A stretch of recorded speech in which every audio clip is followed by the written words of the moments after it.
This is Bilal वाली सरकार और आज की इस वीडियो के अंदर मैं आप लोगों के लिए एक बहुत ही इंटरेस्टिंग किस्म की डिवाइस की अनबॉक्सिंग लेकर आया हूं। ये एक ऐसी डिवाइस है जो कि एक नई फिलॉसफी को लेकर आ रही है और इस डिवाइस का नाम है Oppo Reno 6। अब यहां पर जो Reno सीरीज है वो पाकिस्तानी मार्केट के अंदर एक बहुत ज्यादा सक्सेसफुल सीरीज रही है और रिसेंट टाइम के अंदर हमने देखा है कि Reno 5 पाकिस्तानी मार्केट का Reno सीरीज का सबसे ज्यादा सक्सेसफुल फोन था और वो बिल्कुल कुछ टाइम पहले ही लॉन्च हुआ था। तो फॉरन Reno 6 को लॉन्च करने के पीछे क्या रीजन है? Reno 6 जो है ये Reno 5 की एक इंक्रीमेंटल अपग्रेड है और इसके अंदर कुछ खास एरियाज है जिनको चेंज किया गया है और बाकी जो रेसिपी है ना वो वही रखी गई है जो इससे पहले चल रही थी। यहाँ पर जो Reno 6 की प्राइस टैग आ रहा है पाकिस्तानी मार्केट के अंदर वो 59,999 आ रहा है, यानी कि 59,999 आ रहा है। बॉक्स की ज़्यादा का बात करते हैं तो ऑनेस्टली स्पीकिंग दिखने में ये Reno के नॉर्मल बॉक्सेस जैसा ही है। आप देख सकते हैं बड़ा सा नंबर लिखा हुआ है, Oppo Reno 6 मेंशन किया गया है। पाकिस्तानी मार्केट में जो वेरिएंट आ रहा है वो 8GB RAM 128GB internal storage वाला है और जो कलर हमारे पास मौजूद है ये अरोरा कलर है। अब अगर आप इस मोबाइल फोन के अंदर चेंजेस की बात करते हैं तो to be very frank hardware वाली साइड से इस मोबाइल फ़ोन के अंदर ज़्यादा चेंजेस नहीं किए गए, लेकिन सॉफ्टवेयर वाली साइड पर कुछ चीज़ें ज़रूर हैं जो कि इस मोबाइल फ़ोन में बेहतर बनाई गई हैं।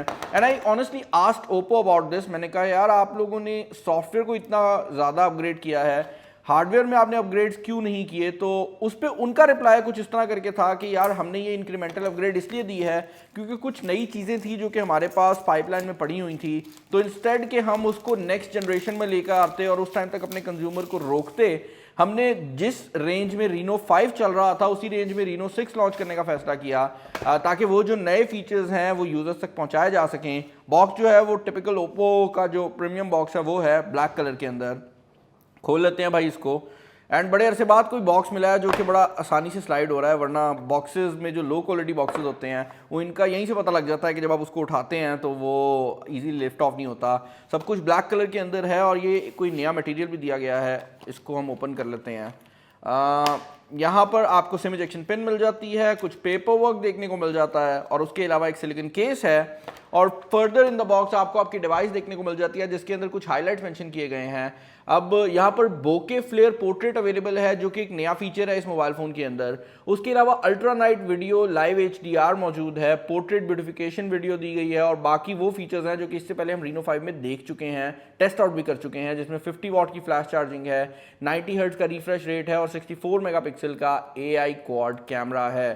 फ़ोन को हम बाहर निकाल लेते हैं और phone honestly speaking one of the beautiful looking devices है।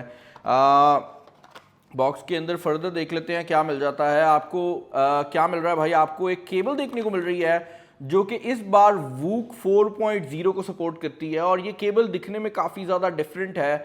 अब वूक चार्जिंग का जो अच्छी बात है वो ये है कि VOOC charging is one of the fastest standards जो कि आपको मार्केट में देखने को मिलता है। लेकिन ये यूनिवर्सल नहीं है, विच मीन्स कि आपको वूक चार्जिंग के साथ वूक चार्जिंग वाला चार्जर ही यूज़ करना पड़ेगा। और इसके अलावा आपको यहाँ पर जो हैंड्स फ्री है वो देखने को मिल रही है और इसके अलावा आपको एक पावर ब्रिक देखने को मिल जाती है जो कि 50 वॉट के ऊपर आई थिंक आपके मोबाइल फोन को चार्ज कर सकती है। मैं फिर भी कंफर्म कर लेता हूँ। ओके, पावर ब्रिक जो है वो 65 वॉट की है। ये वही पावर ब्रिक है जो कि हमने ओप्पो की तरफ से पहले भी देखी है। तो चार्जर जो है वो 65 वॉट का दिया गया है, लेकिन फ़ोन जो है वो 50 वॉट की जो चार्जिंग है वो सपोर्ट करता है। मैं फ़ोन को जल्दी से सेटअप कर लेता हूँ और उसके बाद मिलते हैं। मुझे अक्सर लोग पूछ रहे थे कि भाई ये लाइटर का क्या सीन है, तो डिस्क्रिप्शन में वीडियो डाली हुई है इसकी अनबॉक्सिंग की, वो भी आप चेकआउट कर सकते हो। मैं इसको पूरा सेटअप करता हूँ, उसके बाद मिलते हैं। ओके भाई, जो फोन है वो यहाँ पर रेडी हो गया है। अब सबसे पहली चीज़ तो ये है कि इस मोबाइल फोन के अंदर जो डिस्प्ले लगाया गया है वो एक सुपर एमोलेड डिस्प्ले है और उसकी वजह से आपको यहाँ पर इन डिस्प्ले फिंगरप्रिंट स्कैनर भी देखने को मिल जाता है और उसके अलावा यहाँ पर जो डिस्प्ले लगाया गया है ये एक हाई रिफ्रेश रेट वाला डिस्प्ले भी है। तो यहाँ पर आपको जो 90 हर्ट्ज का रिफ्रेश रेट है वो भी देखने को मिल रहा है। तो वो सारे फीचर्स जो कि आप इससे एक्सपेक्ट कर रहे थे वो सब यहाँ पर अवेलेबल हैं। इसके अलावा यहाँ पर ColorOS 11 जो है वो आपको आउट ऑफ द बॉक्स देखने को मिल जाती है और मैंने आपको बताया था ना कि इस मोबाइल फोन के अंदर सॉफ्टवेयर के चेंजेस किए गए हैं। तो भाई इसको अगर ऊपर मैं पैक करूँ तो आप देख सकते हैं कि यहाँ पर जो रैम वाला एरिया है इसमें 8GB के साथ प्लस 3GB लिखा गया है और ये जो रैम है ये बेसिकली एक्सटेंडेड रैम है। ओप्पो के फ़ोन के अंदर अब आपको एक्सटेंडेड रैम की फंक्शनैलिटी देखने को मिल रही है। अब ये किस तरह काम करती है वो मैं एक्सप्लेन करता हूँ। बेसिकली इस मोबाइल फ़ोन के अंदर 128GB की इंटरनल स्टोरेज दी गई है और जब आप रैम के अंदर कोई भी चीज़ डाल रहे होते हैं तो वो रैम की स्पेस को कंज्यूम कर रही होती है। और जितनी ज़्यादा किसी मोबाइल फ़ोन में रैम होती है उतनी ज़्यादा चीज़ें आप एट अ सिंगल टाइम अपनी मोबाइल फ़ोन के ऊपर ओपन कर सकते हैं, क्योंकि हर चीज़ जो ओपन हुई होती है ना वो रैम में चल रही होती है। अब लेट्स से कि आपके पास 8 GB रैम है और आपने ज़्यादा चीज़ें खोलनी हैं, तो 8 GB रैम क्या करेगी, वो आपकी पुरानी चीज़ों को रिमूव करना स्टार्ट कर देगी। ऑन द अदर हैंड अगर आप इस मोबाइल फ़ोन की बात करते हैं तो ये मोबाइल फ़ोन 3 GB स्टोरेज जो है वो आपके मोबाइल फ़ोन की यूज़ करेगा, और वो जो पुरानी एप्लीकेशन है जिनको आपने काफ़ी टाइम पहले खोला था उनको इंस्टेड कि वो बंद करे उनको उठाएगा, उनकी एक तस्वीर सी बनाएगा और स्टोर कर देगा आपके 128 GB स्टोरेज के ऊपर। अब जब आप उसको दोबारा ओपन करेंगे तो इंस्टेड ये कि उसको वो दोबारा से रीलोड करे और पूरा टाइम लगाए, वो जाएगा स्टोरेज के पास, वहां से वो जो भी चीज़ है उसको उठाएगा और लाकर वापस रैम में रख देगा। ये रैम जितनी स्पीड तो नहीं देगा, तो अगर आपके पास एक मोबाइल फ़ोन है जिसके अंदर एक्चुअल में 11 GB रैम है और एक मोबाइल फ़ोन है जिसमें 3 GB एक्सटेंडेड स्टोरेज वाली रैम है, तो ऑब्वियसली जो एक्चुअल रैम वाला फ़ोन होगा वो तेज़ होगा। लेकिन अगर आप इसको किसी ऐसी डिवाइस से कंपेयर करते हैं जिसके अंदर 8 GB रैम ही है, तो उसके हिसाब से आपको थोड़ी सी एक्स्ट्रा स्पेस जो है वो देखने को मिल रही है, क्योंकि आपकी जो स्टोरेज है वो एज अ रैम यूज़ हो रही है। और ये वो वन ऑफ द फीचर्स है जो कि सॉफ्टवेयर के अंदर बेहतर बनाया गया है। और सॉफ्टवेयर के फीचर्स की बात हो ही रही है भाई, तो यहाँ पर जो कैमराज हैं वो इंटरेस्टिंग हैं। फ्रंट पर 44 मेगापिक्सल का कैमरा है, और भाई बैक दिखा ही दिया तो बैक भी दिखा देता हूँ, बैक पर 64 मेगापिक्सल का कैमरा है। और यहाँ पर कैमरा सेटअप का डिज़ाइन भी थोड़ा डिफरेंट बनाया गया है, और उसके अलावा जो बैक पर फिनिश है अब वो भी बहुत ज़्यादा कलर्स एमिट करती है। इससे पहले भी हम ओप्पो की तरफ से बहुत अच्छे ग्रेडियंट्स देख चुके हैं, लेकिन यहाँ पर ये जो ग्रेडियंट है ये पहले के निस्बत बहुत कूल है। और सबसे बड़ी बात ये है कि ये शाइनी होने के बावजूद भी किसी भी तरह से फिंगरप्रिंट्स को अट्रैक्ट नहीं करता। और this is probably one of the phones जिसके ऊपर अगर आप चाहें भी ना तो आप निशान नहीं लगा सकते, जो कि एक अच्छी चीज़ है। ऑल्दो आई वुड रिकमेंड कि आप जो केस है वो इसके साथ आने वाला केस ज़रूर यूज़ करें। इसके अलावा अगर आप कैमरास की बात करते हैं तो यहाँ पर जो कैमरा सिचुएशन है वो भी काफ़ी इंटरेस्टिंग है।